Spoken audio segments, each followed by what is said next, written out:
सर्वसामान्यांचे अश्रू पुसण्यासाठी व गोरगरिबांचे उंबरठे झिजवण्यासाठी निवडणुकीमध्ये लोकप्रतिनिधी म्हणून जनतेनं संधी दिलेली असते.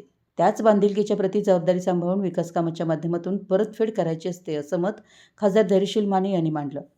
जिल्हा परिषद सदस्य डॉक्टर वर्षा सावर्डेकर यांच्या सावर्डे तालुका हातकणंगले येथील शिवसेना कार्यालयाच्या विविध विकास कामांच्या उद्घाटन प्रसंगी ते बोलत होते.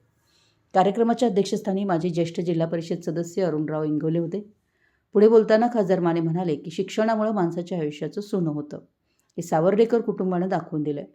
डॉक्टर वर्षा सावर्डेकर यांनी आता समाजसेवेचा दवाखाना उघडला आहे. त्या माध्यमातून व माजी जिल्हा परिषद सदस्य अरुणराव इंगवले यांच्या सहकार्यातून आळते जिल्हा परिषद मतदारसंघाचा कायापालट झाल्याशिवाय राहणार नाही. अध्यक्षस्थानावरून बोलताना अरुणराव इंगवले म्हणाले की मी 5 वेळा निवडून येऊनसुद्धा बाशिंग जड असल्यामुळं कोणत्याही पदाची एकदाही संधी मिळाली नाही. सावर्डे गाव हे स्वाभिमानी मराठ्याचं गाव आहे. या गावानं अनेक आदर्श घालून दिलेत. यावेळी जिल्हा परिषद आरोग्य व बांधकाम सभापती सारिका नांदेकर, आळतेचे सरपंच अजिंक्य इंगवले, माजी अर्थ व शिक्षण सभापती प्रवीण यादव, जिल्हा परिषद सदस्य वर्षा सावर्डेकर यांनी मनोगत व्यक्त केली.